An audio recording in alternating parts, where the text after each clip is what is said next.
The broadcast is now starting. All attendees are in listen-only mode. Good morning, everybody. Thank you for joining us for episode 2 of our virtual conference series, Hire Smart, Manage Easy. Episode 2 is Qualifying the Best. My name is Mike Bentley, and I'm with the National Pest Management Association. I'm here with Andy Architect, also with NPMA. Before we get started, I just want to give you a little bit of background about what this webinar is and why we're doing it. It's no secret that finding, hiring, and keeping good employees can be a struggle for any company. This three-part conference series is intended to help you overcome some of those common hurdles with employee hiring and retention by bringing together actual business owners and top-level managers to share their hiring successes and failures. Now, if you weren't with us for episode 1, we were joined by Phil Cooper of Cooper Pest Control and Timothy Wong of M&M Environmental. They came together and discussed their strategies for getting new employees to your door. Now, this episode, if you missed it, is available as a recording, and you will get a link to that recording at the conclusion of this episode about a day afterwards as a follow-up email. So episode 2 that you're about to see today is going to essentially pick up where Phil and Tim left off. It's going to be with business leaders Jeremy Clark of Dugas Pest Control, Jeff Dunn of Northwest Exterminating, and Billy Tesh of Pest Management Systems Incorporated. They're going to be covering how to screen and onboard those employees once you've gotten them to your door. The way that today's webinar is going to work is that Jeremy, Jeff, and Billy are all going to talk to you a little bit, have a candid conversation about the material they're going to cover. Once they have all had the opportunity to speak, we will then open up the floor for questions. Now, all attendees will stay muted. You have the opportunity to submit written questions throughout the entire presentation, so I encourage you to do that. At any point in time you have a question, a comment, or a concern, please feel free to share that in the questions section. You'll find that in the dashboard area of the GoToWebinar control panel there. Submit those questions, and then after Jeremy, Jeff, and Billy have all had a chance to speak, we'll then go back and I'll moderate those questions and address those questions to the speakers. Now, with that being said, I think we're going to go ahead and get started here. So let me first go ahead and start off. So our first speaker is going to be Jeremy Clark of Dugas Pest Control. Jeremy, go ahead and take it away.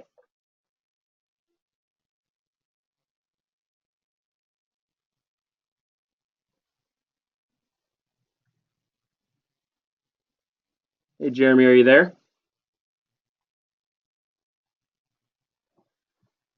All right, so maybe having some audio difficulties here with Jeremy. So what I think we're going to go ahead and do is we're going to go ahead and throw it over to Jeff while Jeremy gets his audio worked out. Jeff, can you hear me? Yes, good morning. Good morning, Jeff. All right, we're going to go ahead and go to your slides now, so just bear with me just a moment. All right, Jeff, go ahead and take it away, and whenever you're ready. All right, good morning. Thanks for this opportunity. Just briefly about Northwest. We are headquartered in Atlanta. We're a 66-year-old company. We service Georgia, South Carolina, Tennessee, and Alabama. We have about 550 team members. We have an aggressive growth objective to get to $125 million in revenue by the year 2025, and we know that teammates are the fuel to get us there. So certainly excited to talk about that process today, about how we get these teammates and keep these teammates. So we'll move on to the next slide. So this is a very simple funnel here, as the presenters spoke last month about recruiting really is a sales process. So we're filling up that funnel as much as we can, and then we move down through it until we hire. So you'll see circled is the first interview and the second interview, and then the conditional offer. We'll spend the majority of our time on that, but do want to go through the other components because you may find interest there. In talking with Billy and Jeremy, we have different processes, so this may be valuable to you listeners out there. So with the first part, you see that we post the open position. We've learned clearly articulated roles and responsibilities. We use sources such as our website, Indeed.com, Facebook. Now, Facebook organically is for our teammates to share. We have an aggressive program where we pay team members $500 when they bring on a teammate, $100 when they're hired, $400 at the 1-year anniversary. And of course, we're linked up with university websites, career ministry networks. And then we move on to screening the applications and resumes. So our rule of thumb when we start screening resumes and applications is to not go to the grocery store hungry, because we end up making really bad decisions. Same with hiring. And we'll talk about some of those tactics today to avoid that. So when someone applies, we're notified, our hiring manager is notified through ADP, and then he or she goes through and screens those.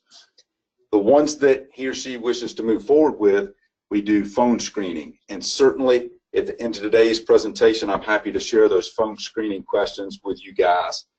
Then we move into what we call the digital interview confirmation. So we've had a conversation, a phone conversation with the candidate, and then we want to make sure that they can use technology, that they can put together a relatively professional email back to us. And we know that our service professionals, office professionals, sales professionals, everybody is mobile now and certainly has to communicate with customers and teammates through email. So that's a test for us there. Now with that, that's when we move into our strengths assessment, personality profile, and we'll send the link to our candidate there. They'll go in, fill it out. The assessment we use is called Best Work Data, and certainly happy to answer questions about that later today as well. So after we move through the strength screening, we contact the applicant, and then they come in for the first interview. So here's where we are in our circled area that we'll spend the most of our time in. So with our interviews, our hiring manager conducts the first interview with the candidate and at least one other relevant team member. So for example, if we're hiring for a service professional role, you'll have the service center manager, who is the hiring manager, and then his or her service supervisor. That's the minimum that we want in the room. We like to have even more than that, because the objective certainly is to hire the right person, but it's also to teach others how to interview effectively. Suppose it's an office professional, the service center manager would have the office manager with him. We'll use the sales example. That's my responsibility as our sales professionals. We've got about 60 sales professionals right now, and we're involved in each of those interviews.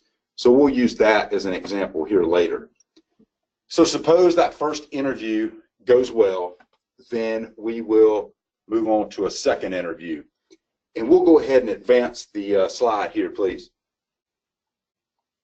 So you'll see on this side, there's 3 critical competencies that we're looking at during these interviews, whether it's the first interview or the second interview.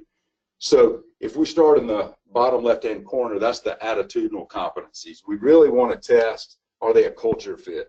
So in order to see if they're a culture fit, we'll assess attitude by asking a number of questions regarding mindset.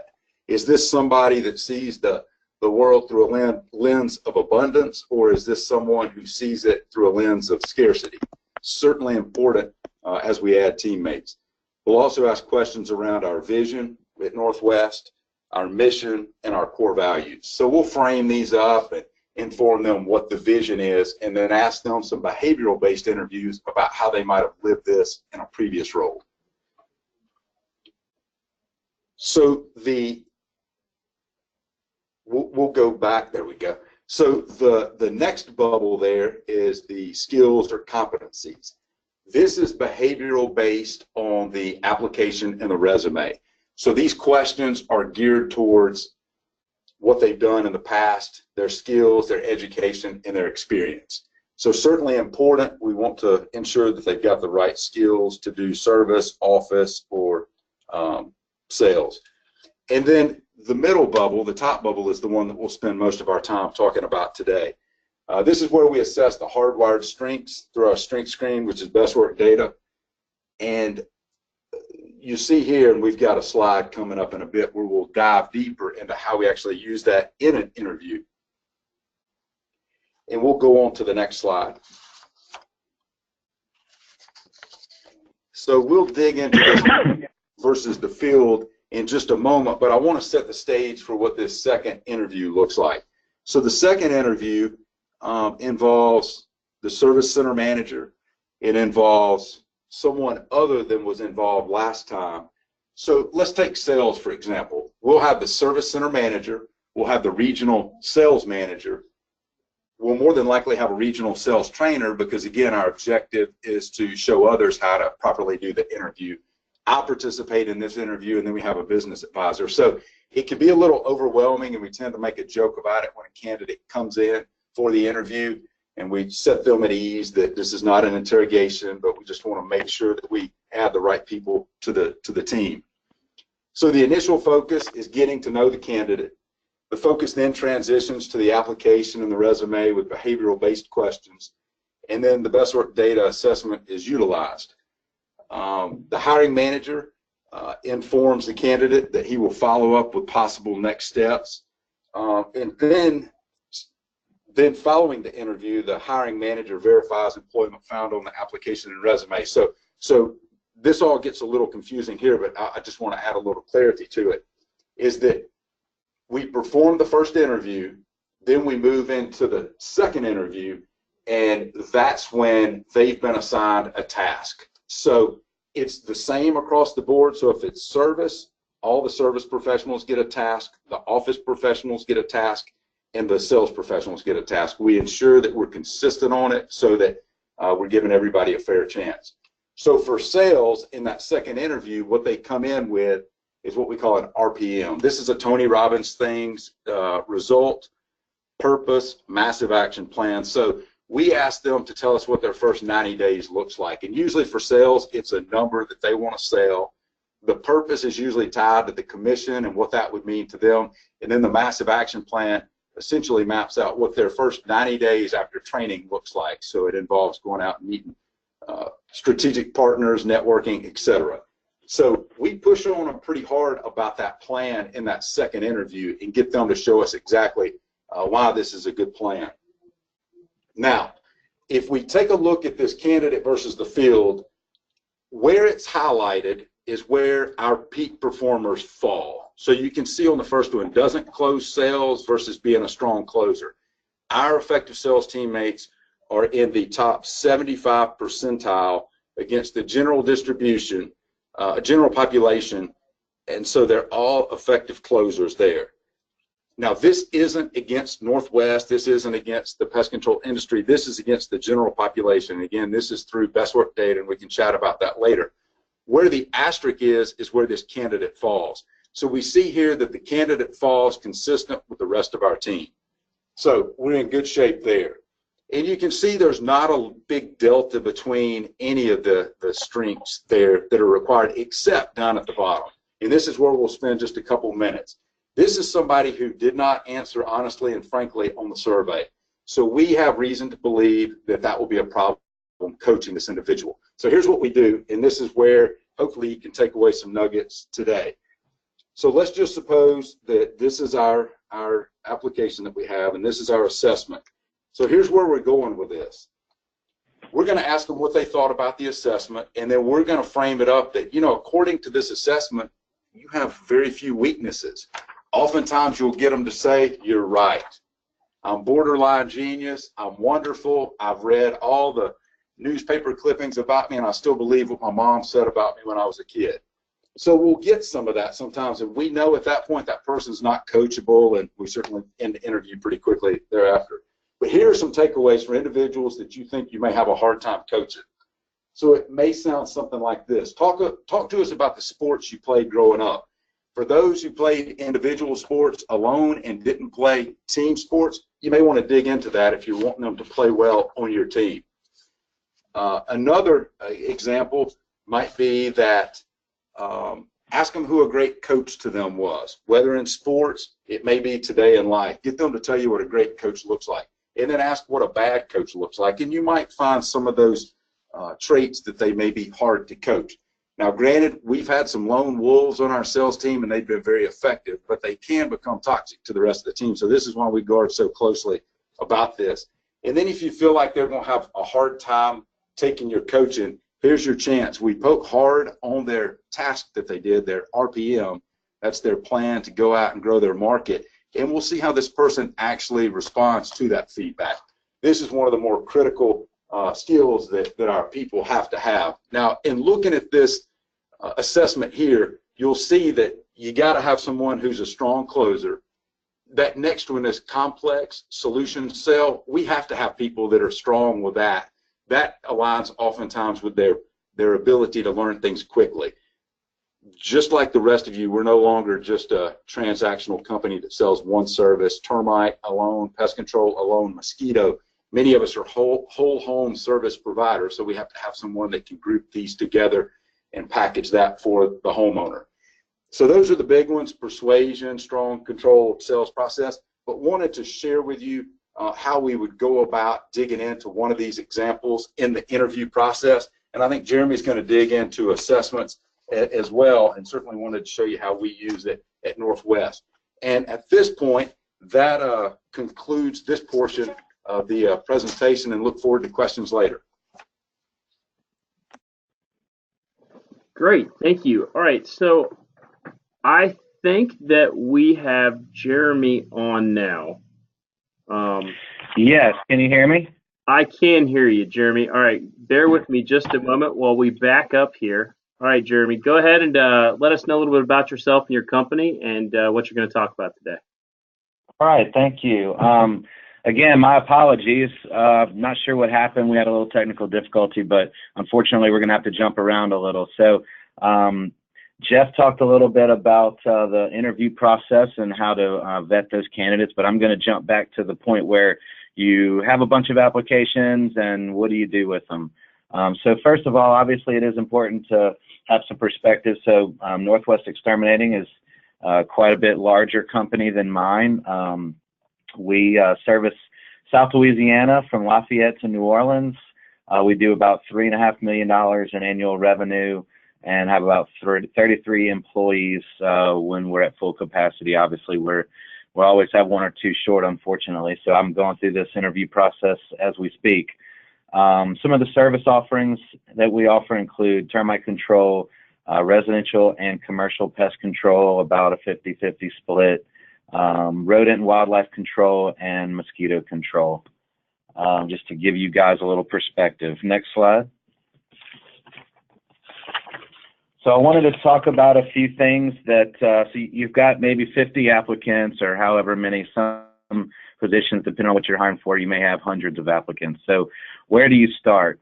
I think the number one thing to have is a well-defined process. I think that whatever that process is that best fits you and your company, it could be certainly very different from mine than it is from yours, but as long as you have a well-defined process, you can be consistent with your candidates, and it helps you compare apples to apples, keeps things organized and in one place. We use a system called HRGP, which some of you may have heard of. It's hire and retain good people. And it's really just a great way to keep all the information for all your candidates in one place where you can easily view it online from anywhere and look at those people. So another thing that when I'm screening applicants, that I really remind myself often is to look for reasons not to hire a candidate. I never want to try to talk myself into hiring someone that I think is good, even though there may be a red flag out there. So I'm constantly looking for red flags for reasons not to hire someone throughout the process. So the other thing is to well define your parameters when you are looking for red flags. So when you're thinking about a candidate, you want to understand what are the things that if I find that, then that automatically disqualifies them as a candidate so that I can move on to the next guy. And that may be different for everyone depending on what you're looking for, what the values of your business are, and what position you're hiring for. Some examples of that may include certain parameters around their work history, if there are gaps in employment. If for some positions, I don't hire them at all if they don't already currently have a job. If they're without work now, they may not be someone I want to consider. So you just have to really define those, and you want to be as objective as possible. So black and white, that way no matter who in your company and your organization is doing the screening, you're all doing it the same way with consistent parameters. The other thing is just to look for good people to fit your team, and that doesn't necessarily mean they have experience or they used to work for such and such a pest control company for 10 years. I just want people with values that match mine, people with integrity, good work ethic, that are coachable. You can work with that. We can teach them how to do pest management. That's the easy part. You can't teach them how to have good integrity. You can't teach them necessarily how to be polite and interact with customers and have good communication. So we're just looking for really good, honest people that we can teach about our industry. Next slide. So here are some of the must-have characteristics that we look for, which throughout our process of screening can be identified just simply for if they do what they say they're going to do. If we ask them to complete an assessment by a certain time period, and they do that when they say they're going to do that, then that's someone who has integrity. When we are looking at applications, we want to see words not being misspelled or grammar not being poor, so that shows attention to detail.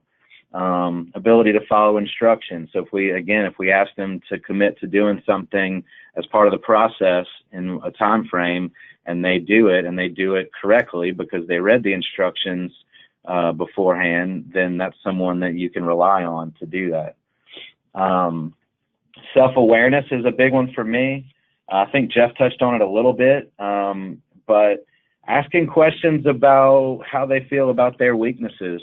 Obviously, you want to know about their strengths, but are they self-aware enough to understand that they aren't perfect and that they have things that they need to improve on? That shows that they know themselves and that they know they're not perfect and that they're coachable, and that they can relate to other people easier as well.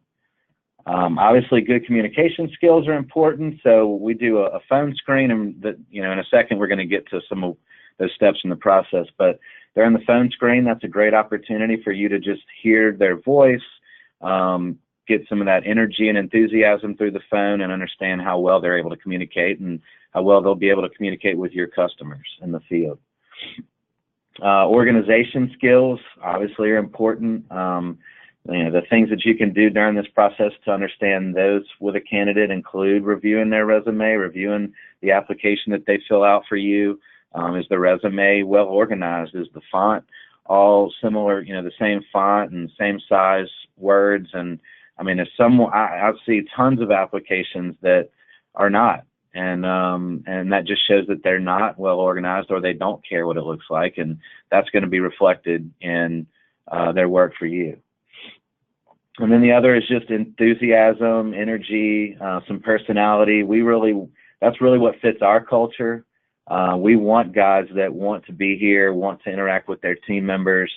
We want them to be enthusiastic about the position. If they're, going back and forth between us and another position that they are thinking about taking, I just assume they take the other position. I want them to be excited to come work here, because that's going to reflect in their performance from day one. Next slide. So here is a look at the process as we've defined it. We obviously have lots of different feelers out there to collect these applications. We talked a lot about that the last time. Anything from employee referral programs to Indeed and Craigslist ads. That's how you get your applications. So all the applications come into a pool in our software, and that's where we start to review those applications. So that initial review includes reviewing what we call a pre-application that just has a few questions that we ask of candidates when they click to apply, some basic questions, and then it also has a place for them to attach a resume. So we review those two things, and then we rate that applicant on stars from 1 to 4. And then we tag those applicants as to whether or not we want to have a phone screen, which is the next part of the process. So once we've cut down the applicants to the number that we want to phone screen, we will take the time to do that, and we call them. We have about a 10 to 15 minute question and answer with them, which, like I said, gives us an opportunity to hear them, hear their voice, hear their communication skills, and get some answers to some of our initial questions. After we cut down based on the phone screens, we will send those applicants a more detailed application, which is approved by Quality Pro. I think it's important to, for a couple reasons, to get, a lot of this information may already be on their resume, and it's very clear on our application that you can't just put "see resume." We want you to fill it all out completely with 15 years of work experience. And so again, that goes back to, did they follow the instructions? Did they read the instructions? Did they complete that the way we asked them to do it? And then also integrity. Sometimes it won't match what's on their resume. And so now you've got the issue of, well, were these dates correct, or are these dates correct, and are they trying to cover something up? And so those are more questions that next time you talk to them, you'll have to dive into. Once we've sent out those applications, we'll typically, we're not going to cut down too much from there unless we find something on an application that's another red flag, like they were arrested for a violent crime or something to that effect. Obviously, we're not going to call them back for a face-to-face interview. So once we've collected those, we call the applicants that we want to have face-to-face interviews with. We schedule those interviews, and then we ask them to take a personality assessment, which we will email to them a link to that assessment. It's very similar to a DISC profile or any number of personality assessments that you may be familiar with.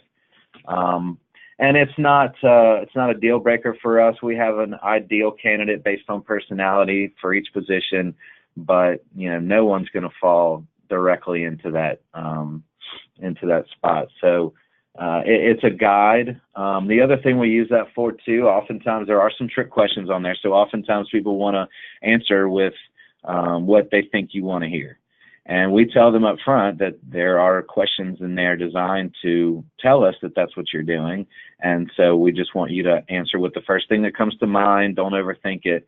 And so then there are some warning signs that come up when certain answers are, odd. So that's another way that we get to understand their integrity. Are they being honest about themselves? Do they know themselves? Do they understand the questions that you're asking them?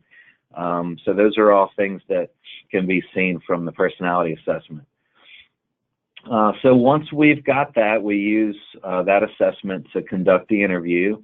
We have some very specific questions that we ask based on their personality assessment, as well as any other things from their resume or their application that may not add up that we want to discuss and understand. So when they get to the office for that face-to-face interview, we immediately sit them down in front of a computer and conduct a cognitive assessment. And this is a timed test online, which takes about 30 minutes and tells us what their sort of decision-making process looks like. Can they add, subtract, multiply, work through certain, question and answers that are just basics, just so that we can understand that they're capable and competent and aren't just tricking us at this point. And then we conduct the face-to-face interview, ask the initial questions we want to ask. I've always got, whether it's myself or another manager, we always have a second person in the room. Usually it's their direct supervisor if possible. If it's a technician, then it's either going to be the service manager and myself conducting the interview, as well as their direct supervisor that's going to be over them. I think it's important to have buy-in from your management staff on an employee. I never make a decision about hiring without them meeting that person, because obviously later on, if it doesn't work out, then they're pointing at you and not themselves. So I think it's important to include those direct supervisors in that process. So after the face-to-face interview, we typically send another assessment via email, which is a sales assessment, and this tests their skills in it's more communication, it's sales based, and all of our employees we want to be salespeople, not just the salespeople. So now for certain positions that may not be, if they don't score high on that assessment, but everything else looks good, then that's not going to be a deal breaker. Obviously for sales, it's more important, but it's still something that we send out because we want to understand the way they communicate and what their ability to sell will be. So at that point, we've got all the information we need to narrow it down to a couple of candidates. We bring in the top candidate, offer the position. We usually want them to think it over, so we'll give them the information about the compensation, answer any additional questions, offer the position, ask them to take the evening to talk to their significant other, and call us the next day to accept the position. At which point we have them come in for a drug screen, MVR, and background check. Obviously, the offer we give them, we'd let them know that it's contingent on those things, which take about a week to get back. And then we start the onboarding process. And I think Billy's going to talk more about that. And so that kind of concludes my part of the session. I'll be happy to answer questions at the end. Great. Thanks, Jeremy. That was excellent.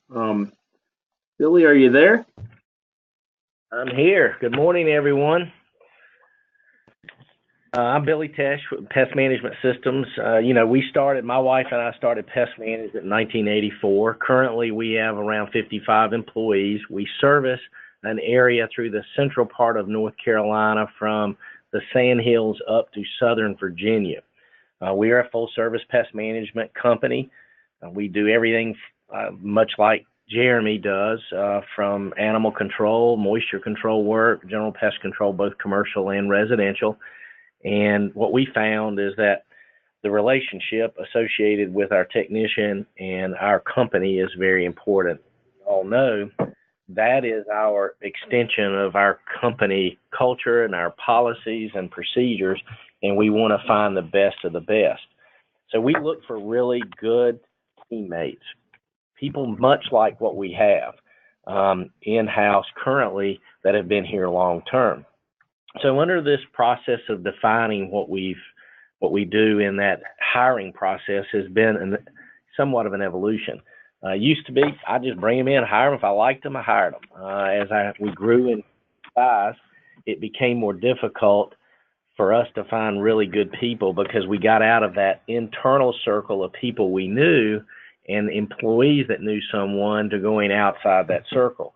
What we did find, and I think Jeff and Jeremy both said this, we love for our current teammates to recommend someone because they're not going to bring someone in that is not of the culture and of the mindset as we are, because they're proud of what we have as a company. So what we started to do years ago is defining the process. And we break it down into two different things. And those two processes are, in the hiring is active hiring, meaning we have a position to fill. So we're going to advertise through different mediums, either Indeed or Craigslist or other forms that we have internally also for an active position. But then we're always using something we call passive hiring, and that's always taking applications. Someone calls and says, are you taking applications? Absolutely, because we want a stack of potential teammates that we can look through during any process that we need to fill that. When we look at the applicants themselves, we look at their trends in their work history. So the next slide, please. We look at the trends in their work history. We look at the time spent at previous employers. So if someone has moved around a lot, so every year to 2 years, they've moved from one employer to another, that's kind of a red flag for us. We want someone that is sustainable within our organization. And we also want to look at why they left. Is there a reason why you left? Was it because that employer was an idiot? And if they say that, that's a big red flag to us, because that usually means they do not respect the position of management. Then employment gaps. obviously is something. And previous work history and experience is also very important to look through that process. Next slide, please. The process of the interview, as most people said, is very important. We're going to show you our check sheet because we do it a little bit differently than Northwest and Jeremy in that we try to weed people out. But, you know, what questions do you ask? And the model documents that are supplied to us through Quality Pro are unbelievably important to us because we don't have to recreate those documents every time. They're designed for our industry, they're designed for our state, and we have that opportunity to implement them and we don't have to recreate it. We do rely a lot on the personality profile. We use Best Work Data. We do that because it not only helps us screen down our employees as to what type of teammate they could be, but also gives us a group of questions that we could ask during that interview process. And then, of course, we use the reference services that NPMA offers for member discounts, the background check and driving record. And we started doing those kind of early on because we want to weed out some of those employees before we get into some of those interview processes to waste my time and their time also. So if you're not a Quality Pro, you need to look at it. That toolbox has a lot of information and it helps secure really good employees and makes you feel good about that process. Next slide, please. So onboarding, which is my primary focus for today, is you know, how do you hire new people and keep them? You know, it's a big investment. I'm not sure what the national average is for the cost of finding an employee and bringing them on board, but it's got to be in the tens of thousands of dollars when you look at the effort that it takes to get those really good people. So we look at that onboarding checklist, and that's something that we try to stay on task with. I'm probably, as the owner of the company, is the world's worst. I did this a couple of months ago. A guy walked in, was going to fill out an application, and I talked to him. He was energetic, really nice, and, you know, I hired him on the spot. Worst mistake I could have made. I superseded the policies and procedures that we had, and I told him, I said, I'm going to pay you cash till we get through this, but we need you. Another mistake I made because we had to back up, unfortunately, because those individuals in not every case are truthful in what they represent. So sticking to that is very important. The training and development part of what our company does is important for two reasons. One, before we allow them out in front of that customer, we want to make sure that they are cultured to what we want them to do for that customer, and more importantly, that they have the knowledge to back it up. The 90-day follow-up, and then it's always a continuing education. I graduated from NC State, and one of the first things that my professor, Dr. Charles Wright, told us the first day of class in entomology, he said, well, you're not going to, when you leave this university, you're not going to know everything, but you're going to know where to find it. And I think that's the key, because that's not only exciting about our industry, but it's also keeps everybody connected. Next slide, please. So this is our checklist, and as we go through this process, it's important to understand that we've kind of, as a company, developed this process to reduce our wasted time. What we do is we have the applicants complete their forms. We do a phone interview. A lot of times some of these applications are someone just walks in our door, fills it out, and then submits their resume. But we do the phone interview first to just see how they respond, as Jeremy said, how they interact with the customer, which we are their customer kind of at that point in time, and how they communicate and their communication skills. And then we automatically send them the Best Work Data email that connects them to be able to take that part of that process, because we want to see if they're a good fit for us. Best Work Data does some unique things. It also can track if the person's misrepresenting the answers, and it'll say failed. And it also gives us some of those questions we need to look from that personal interview face to face. So we started doing that early on so we can weed out some of those individuals, because if they're not willing to take that, we don't want to go to the next step. We also, at that point, get their authorization for the reports, for the consumer reports, drug tests, criminal background, and motor vehicles, and then drug tests. At that point, if they go through that process and they check through those balances that we've put in place, we do a job offer, usually by phone, and then have them come in.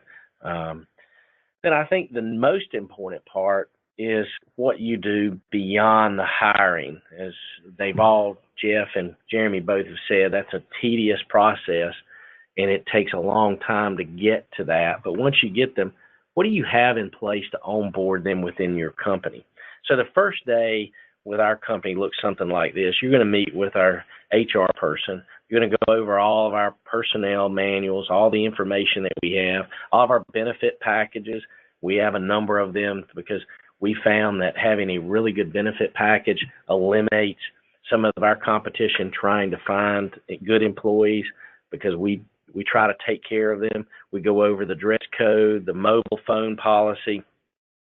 We also have them sign a video and photograph release, allowing us to use their picture in any form or fashion that we have within our company. And that's important, because if you don't and they quit 2 years later, then you've got a problem with using them within your organization or any videos or photographs that you may have used. And then, of course, all the legal documents that need to be done.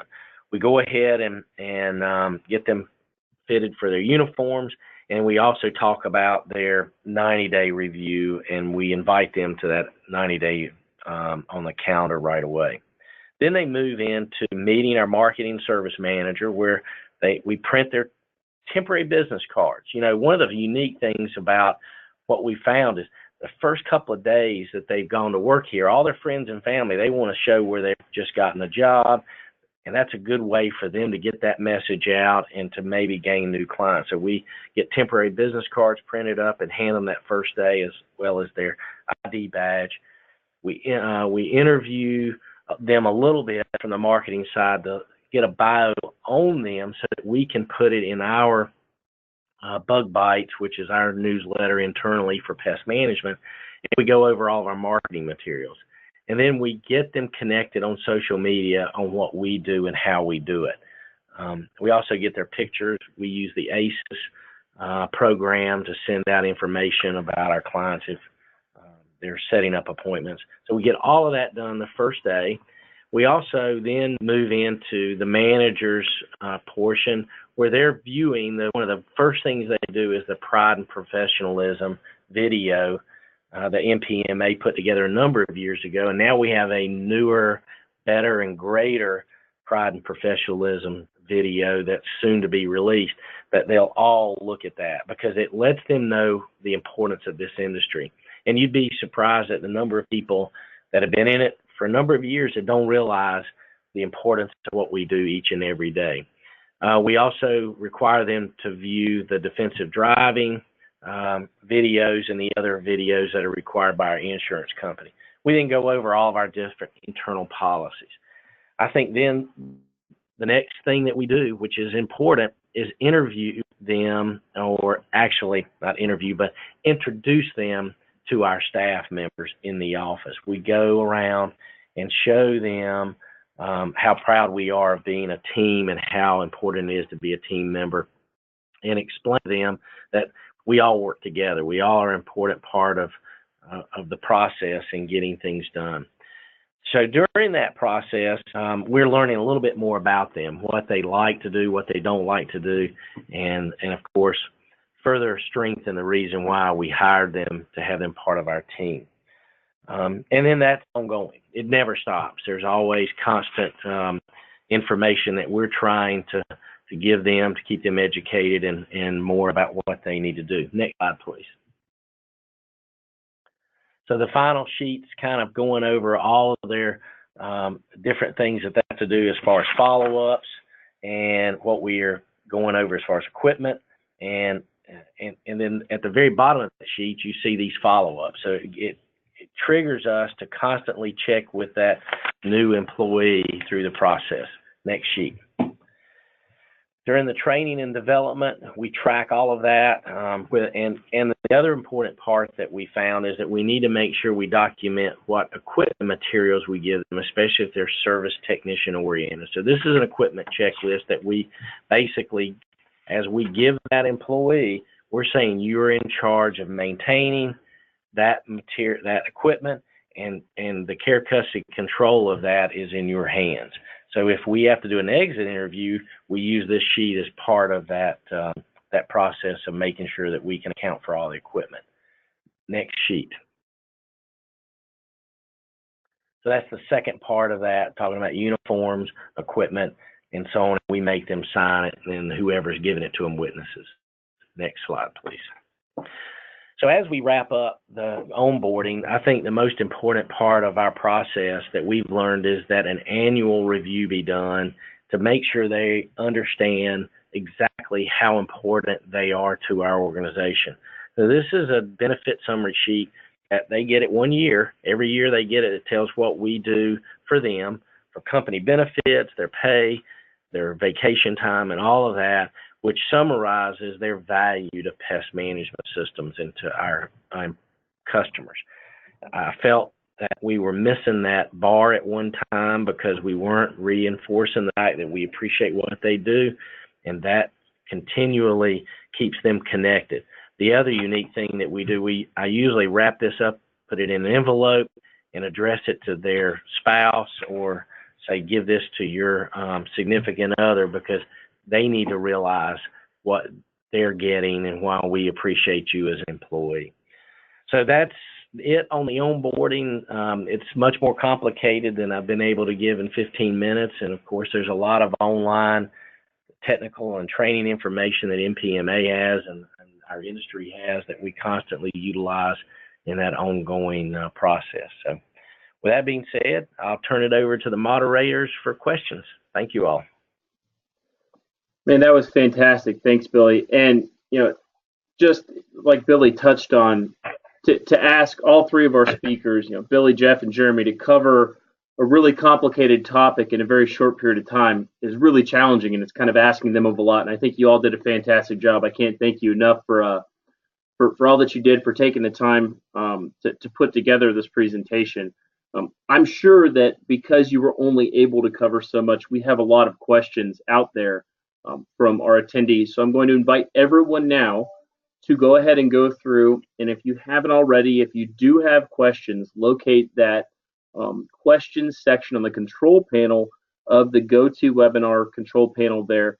Submit your questions now. We'll take a couple seconds to allow everybody to get those together and to type those in and submit those. We do have some questions here already, but I'm going to give everybody just a few minutes here to type out any questions they may have.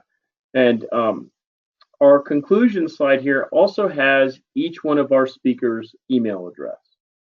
If there's something that they shared during their talk that you would like to talk to them about offline and you don't want to submit a question now, please feel free to email one of our speakers or all of our speakers and ask those questions directly to them if you have anything you don't want submitted here. So while we're waiting for some people to submit some questions, I'll go ahead and get started with the first one that we have here. Now, all of these questions, some of these may be directed towards a specific presenter, but I'm going to invite all of the speakers, if you can or if you want to feel free to touch on any topics or anything specifically to those questions. So don't feel that this is confined to any one speaker.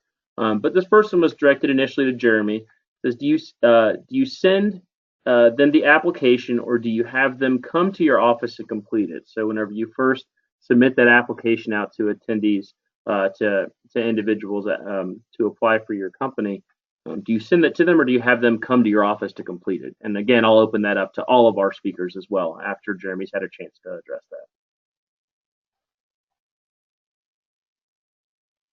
that.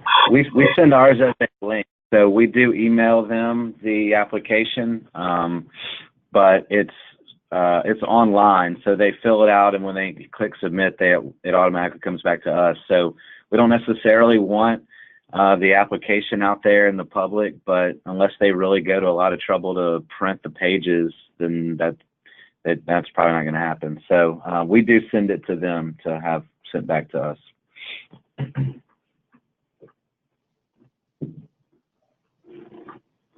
Okay, Jeff, Billy, do you guys have anything differently that you may do, or does that sound pretty in line with your procedures as well?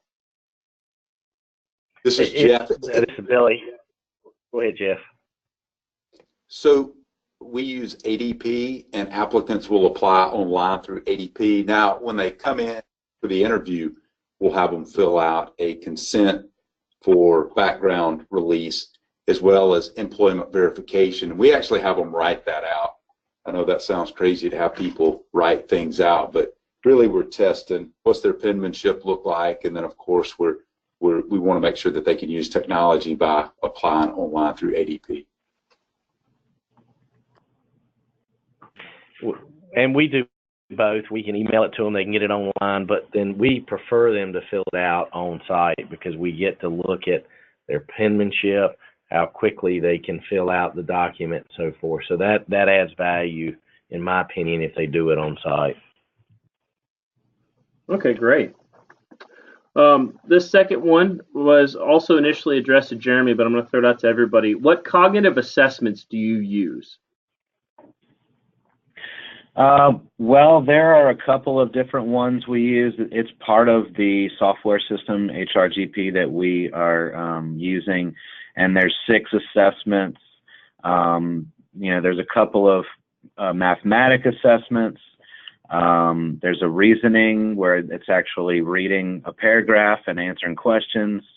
And then there are some clerical, matching symbols, looking for the word or phrase that doesn't match, and looking for typos and errors and paragraphs and those kind of clerical perception things.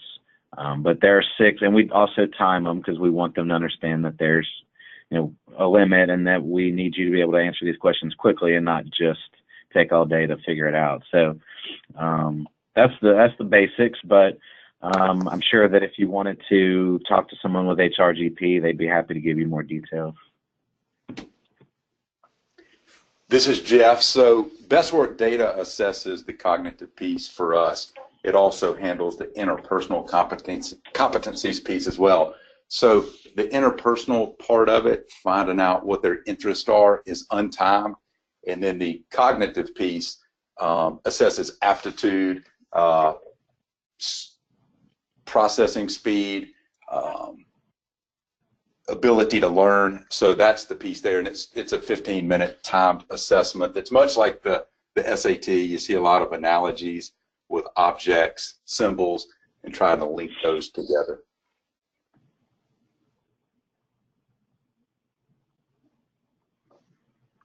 Okay, great. And so I'm going to kind of go down to a recently submitted question to just ask you guys to maybe elaborate on that a little bit. It sounds like everybody has mentioned at one time or another BestWork Data.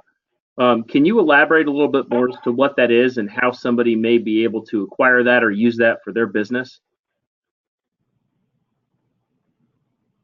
I'm happy to take that. So BestWork Data is headquartered in Alpharetta. That's a suburb of Atlanta here. Chuck Russell is the owner. He came up with it. He previously had an assessment tool called WolfWorks, and happy to send the information for our contact with BestWork Data, and he could go through the process of giving someone the chance to go online, assess themselves or assess a teammate, and see how well they like it. But it's the thing that we like about it is that we certainly use DISC, no doubt.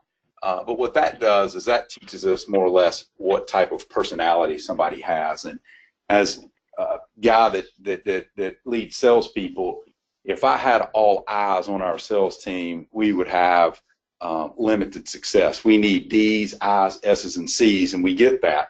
So what BestWork Data does is it takes it a step further than just assessing the interpersonal competencies and talks about the cognitive piece as well. So you can Google it, BestWork Data, and learn more about it. But certainly my email's out there, and I'm happy to connect y'all with our rep. And I agree with Jeff. It's a great tool for us. We've been using it for over a year now, I guess. The key was we did the best work assessment of all of our team members to start it out.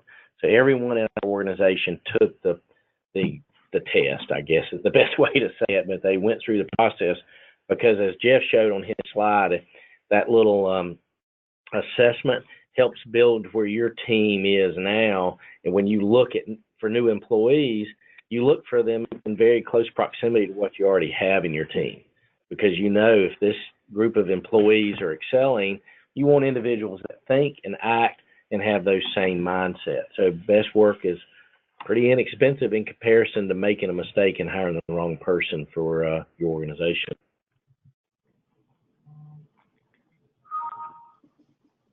All right, great. Excellent answers. Our next question is addressed to everyone, and it's asking generally how much time do you spend per week on hiring? Because I think each one of you at one point in time touched on active and passive hiring practices. So how much time per week would each of you say you spend or commit to bringing in new employees? I'll start it out. This is Billy.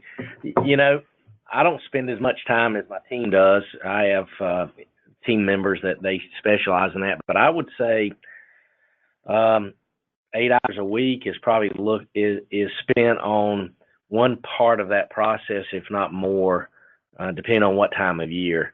In the spring or early spring or late winter, we're gearing up for our spring season, so we're going to spend more time in hiring and getting our team at full capacity. And I'm going to say this, and I said it before, if somebody's really good, I'm going to hire them. I have never hired someone that's been exceptional and not been able to find something for them to do. I believe in the theory, build it and they will come, because really good team members, if you find them, I'm going to work them and I'm going to find a place for them, because they're so hard to find. Yeah, I probably spend what it sounds like the most time on it, because I don't have a lot of other team members working on hiring. I do have a couple of key managers that do some of the initial screening. And it is seasonal, but it may not be based on what's going on outside. It may just be suddenly we had a couple of people leave, and so now I got to spend 15 or 20 hours a week replacing a couple of people. So it really is hard to say how many hours a week. But depending on your position, you may need to spend 10 to 15 hours a week looking at candidates, interviewing, and helping onboard new ones. I mean, it's quite a process. I agree with both of these guys. I'm probably about a day and a half a week, and it's spent certainly filling that external people bank of individuals that aren't on board with Northwest yet. But I spend a great deal of time with our service professionals who have aspirations of getting into sales. So we meet with them, we have them design an RPM with the result of wanting to get into sales, and then they create a massive action plan of what they'll have to do as a service professional to get there. So that includes providing extraordinary service, it includes passing leads to salespeople, and then the services that they can sell, they go ahead and do that. So I would say between recruiting and interviewing externally and internally, it's probably 12 to 15 hours a week.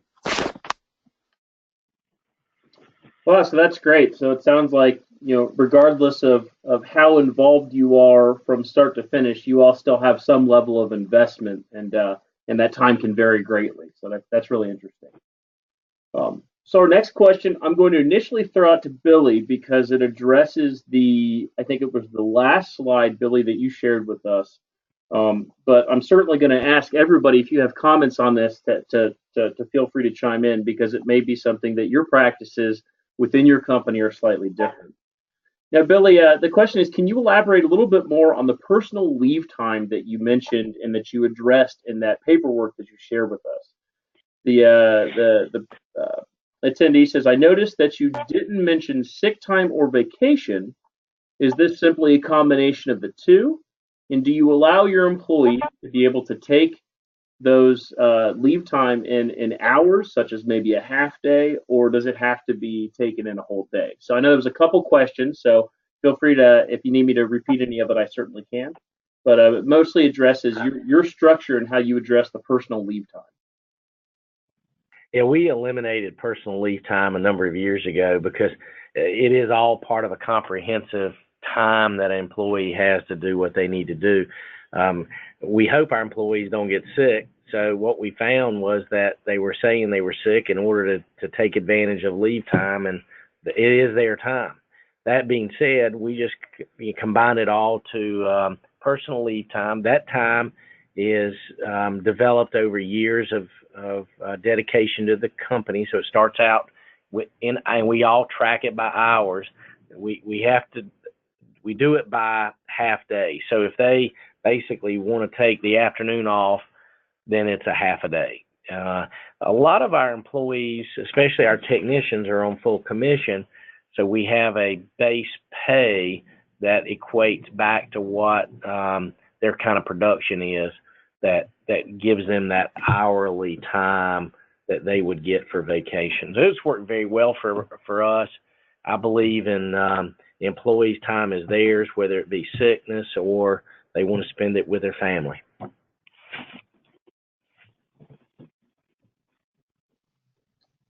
Jeff and Jeremy, do you guys have a pretty similar practice, or is there anything differently that maybe you apply to your personal leave time for your company? We kind of do it the old school way. We've been toying with changing it. We still do separate sick time and vacation time. They acquire after a year, 10 days after 2 years, and 15 days after 5 years. And then they accrue sick time monthly from day one.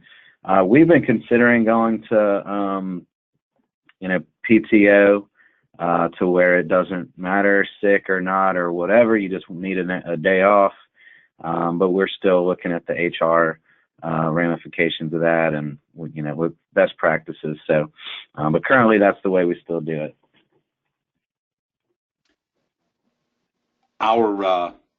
Our leave time is very similar to Jeremy's.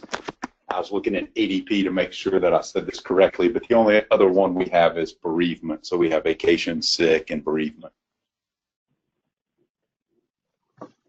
Okay, great. And one last part of that, just to make sure that I address all the pieces to this question here, because it was about a 5-part question.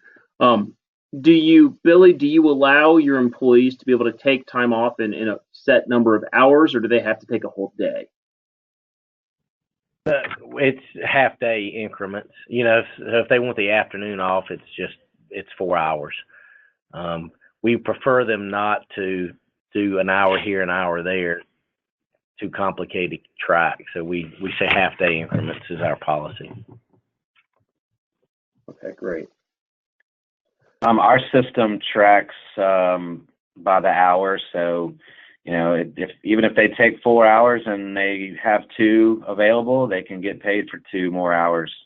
So we try to keep it to whole days and half days, but it's really not that difficult to track by the hours, so we'll let them do that. For our hourly teammates, we would let them round it up to 40. So if it's 6 hours that they need because they had went home early on one day during the week, then we would allow them to use 6 hours of sick time there. Okay, great. Now, each one of you, Billy, Jeff, and Jeremy, you all touched a little bit on the honesty of your applicants and how that impacts their ability to be a good teammate, essentially long term.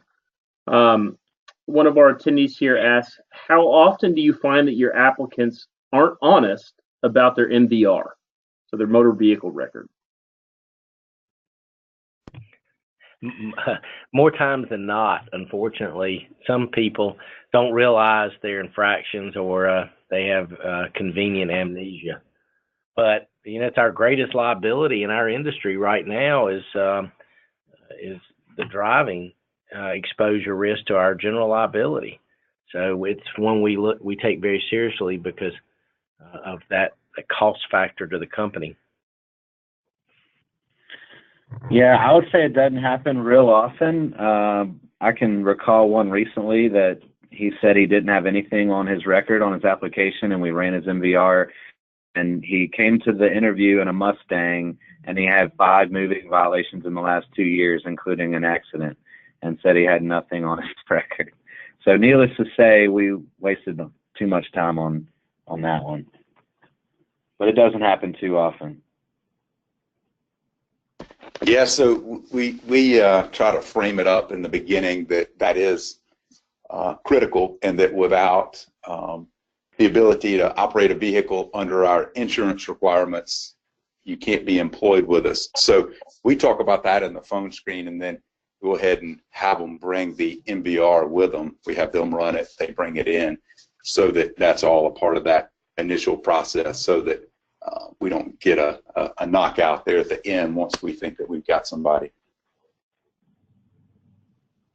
Yeah, so it sounds like no matter how thorough the vetting process is, you still have some people, not always, but you still will have some that do try to fudge the record, so to speak, not realizing how thorough those MVR checks actually are.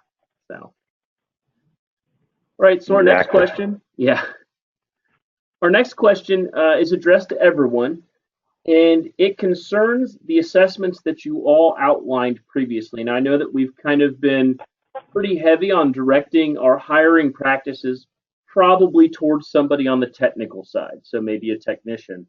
The attendee asks, do you conduct all of the assessments equally for all of the positions that you hire? So all of the information you've outlined so far, do you apply that equally across the board to all positions, or is this strictly for technicians? We do it across the board. Yeah, we do too. We are always looking for, pardon the term, but looking to put the right people on the right seat on the bus. So just because they applied for a technician position doesn't mean they wouldn't make a great salesperson. So, certain assessments we weight heavier than others, depending on the position we're hiring for, but we have them do all the assessments.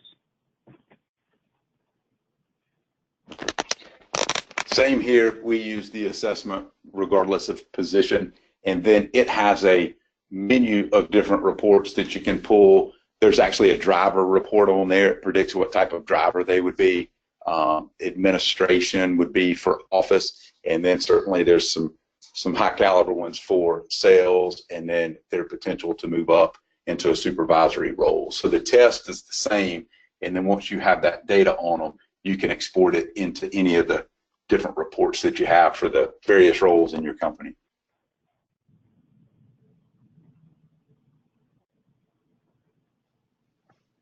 Okay, great. So we've got a couple questions here that all somewhat align with retention. So I'm going to ask them as a multi-part question here. And to avoid any confusion, I'm going to start off by throwing this question at Billy, and then after Billy's done responding to it, then we'll go down through to Jeff and then to Jeremy. So, but this will be addressed to everybody. First, do you measure employee retention in any sort of metric? And if so, what would your retention be if you do measure it at 90 days, 6 months, and a year? So if you do measure it, do you have that data? And if you wouldn't mind sharing that data with us now. So Billy? We don't measure it. Not scientifically. We just kind of know who we have here. Most of our employees have been here for a long period of time. I will hire slow and fire fast. I've started that rule a number of years ago because you try to work with people, and if they get out of kilter and they're really out of kilter, then we just say it's best if we move on. If someone's having some difficulty, and that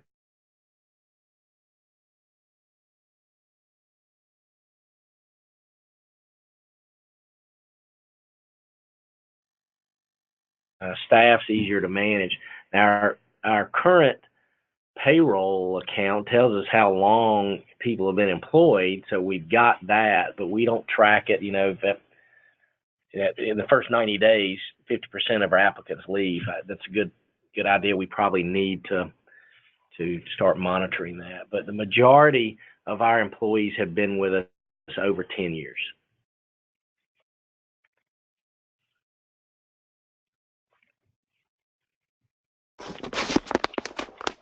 All right, this is Jeff. So in April of 2014, Northwest had a talent development committee come together to address a lot of the things we're talking about today. So at the conclusion of that year, we assessed our turnover.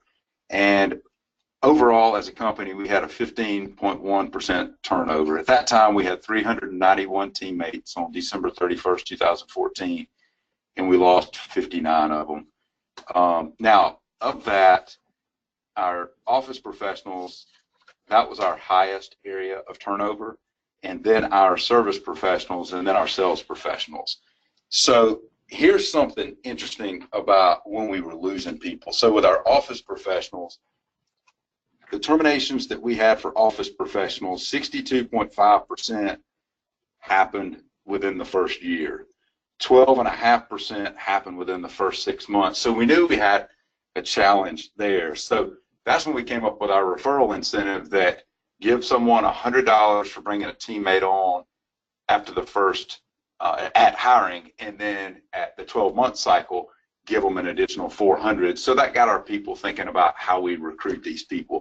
But then from a retention standpoint, we started doing things differently. We looked at the way we were doing onboarding, and we would bring people here, and if it was a service guy, he was putting on a respirator the first day and watching these really boring videos and just stuff that you wouldn't be excited to go home and tell your spouse about. So we changed it to a party-like atmosphere on that first day, and that was from a book written by Jack Daly, Hyper Sales Growth, and he talked about throwing a party for your new team members. So we started doing that, and then of course we started because we put a lot of emphasis on sales, we put a lot of emphasis on our service professionals, but our office professionals didn't have the career progression opportunity. So we've put attention on that, and we've increased that retention rate with our service professionals. Now, with our office professionals, one thing in our report that's a little deceiving, and of course we took credit for it in sales, but here's the reason why, is we only had 10%, and nobody left after the first 6 months, or nobody left within the first 6 months or within the first year. But as we learned, we cherry picked most of our sales professionals from our service professional team. So that's our key to retaining people there. So the lesson is get these office professionals and give them promotable opportunities and give them the training to do it. And so far, it's helping us. Yeah, unfortunately, we really don't track those numbers like we should. I think that is a good idea, especially for a company Jeff's size. I'm not surprised to hear that they pay a little bit better attention to that. I do think, and Jeff touched on the percentage at about 15%. I think overall that's a very healthy percentage of turnover. I mean, if you are much lower than that, then there's probably people on your team that shouldn't be there that are. So unfortunately, we don't track it very closely, but that's something to think about. Okay, great. So it sounds like everybody's kind of on the same page with some of the metrics for the most part. Now, I know that some of you can't speak to specifically just the confines of within a year, but this would be the last part of that series of questions regarding turnover.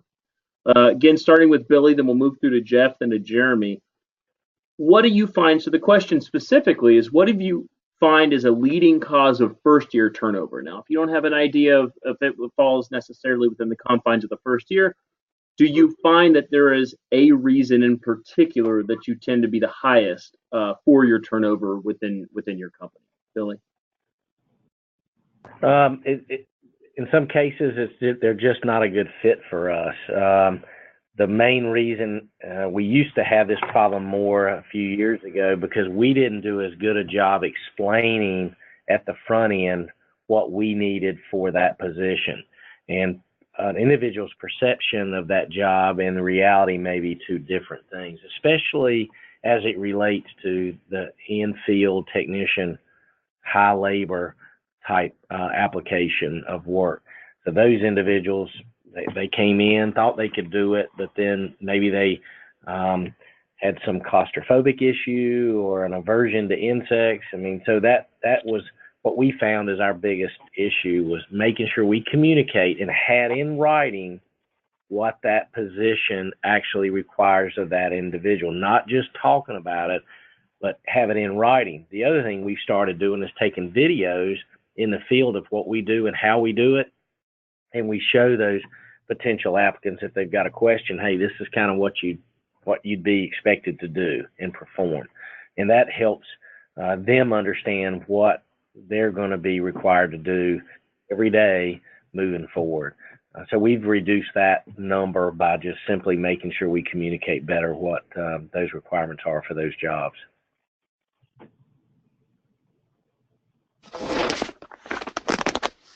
So I'm going to echo a lot of what Billy said. I'll start with one of the leading reasons is they never connected with someone. They never created meaningful relationships within Northwest.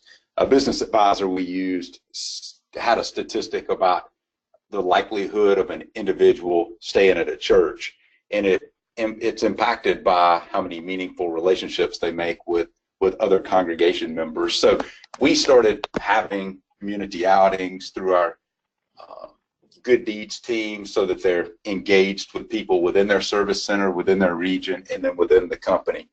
Another reason was they never stopped looking for a job. So they came on board, but they never bought into the career progression opportunities and continued looking for a job within that first year. Another reason, echoing what Billy said, is we didn't have a formalized job shadowing program. And we're still working on that, but it's somewhat informal right now, where we'll do like Billy does with videos, and then we'll even have ride-alongs where the individuals may meet us at a job and see exactly what we're doing, whether it's termite, doing a complete crawl space, getting in an attic to do insulation, letting them see that. And then the last one is an unclear future. So getting it in writing from HR, like Billy had talked about. We may talk about all these opportunities for growth, and we know that millennials oftentimes want to move super fast within their career, so we have to have a very clear future with them about what their likelihood of moving up is and what they need to do individually to get there. Yeah, I agree with Jeff and Billy. I think upfront expectations is important. We try to get through the good, the bad, and the ugly. We talk about crawl spaces and attics and dead rodents and all the parts of the job that are not necessarily fun, the summer heat, and almost try to talk them out of it before we offer a position to a candidate.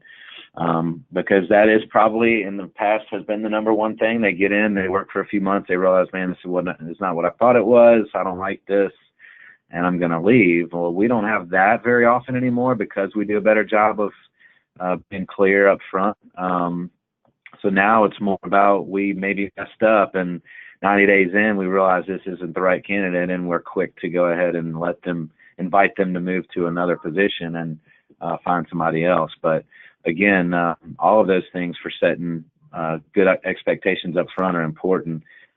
So I'll echo what they've said. One other thing, this is Billy. What we did find so valuable is that we won't let anyone go out on their own. I don't care if they're certified or licensed in pest management in North Carolina. They're going to ride with a few of our what we call lead technicians for the first month, so they understand our culture, understand what happens. And the feedback that we get from those technicians, I can't speak how valuable that is. It is invaluable to the point of them coming back saying, that person's really not good. I I think you need to let them go. So they'll culturally weed the bad ones out before they get to that 90 days. So having identified within your organization at least 3 or 4 people that are the keys, and even our office staff, we require them, if we've got a CSR, they're going to ride with team members within our organization for a period of time so they understand what they're doing in the field, how they have to do it, and some of the complexities to their daily tasks, so they have an appreciation of what happens. That also builds that rapport much quicker. So I don't think we utilize that enough. We started requiring that in our processes on our checklist, that they have to ride with people for the first month, and I will not supersede that requirement, regardless of their past experience. All right, great. Well, it looks like we are down to 2 questions left, so we are almost there, and they both somewhat pertain to the same idea, and that's to ask your opinions and to possibly share some companies that you may rely on. Now, all 3 of you mentioned briefly, some to a greater extent than others, some companies that you may be using to bring new employees to the door. Now, that's something I know that we covered pretty extensively in the first webinar, but with that being said, Billy, Jeff, and Jeremy, what companies do you use other than ADP, Indeed, and Craigslist? Are there other recruiting vehicles, maybe even outside of online companies, period, that you have used in the past or you do use now that you feel are pretty effective? Craigslist, Facebook. We'll do some employment recruiting shows occasionally, and of course our website. Yeah, so in addition to those, universities that we partner with through an internship program that can lead to a hiring, and then also Career Ministry Network. That's pretty big here in Georgia, where various churches will partner with local business leaders and host job fairs. Those can be effective also. And then, of course, even the Department of Labor, creating relationships with them within the different counties that we serve and getting some leads from them that way. That was something that we really steered away from there for a while, but we've actually had some hires that have come through with that. So like these guys, we've yet to find a silver bullet, and it's some of this and some of that, but for the most part, it's our teammates that know what it takes to be a good teammate, and then they recommend others. Yeah, I'll reiterate most of those, but something else we've done, obviously we want employee referrals, and we compensate them well for those. I think we give them $1,000 for a hire after 12 months. We give them a little bit over, it's like $250 for every 90 days, I think, up to a year. And then in addition to that, though, we've advertised within the community in terms of Facebook and email blasting to our clients and letting them know that we're growing and we need new good employees. And we've gotten referrals from our customer base by doing that as well. All right, great. So our last question is again kind of a multi-part, and it kind of focuses on some of the companies that you guys may utilize and that you have used in the past or use currently to help with some of the processes and procedures for the onboarding and checks and balances that you've described. So specifically, companies that you may utilize for the personality assessments that you talked about earlier, as well as companies for other things like follow-up procedures such as fit tests or drug tests. Do you have a single company that you go towards or a process that you use to vet those companies and how you found them?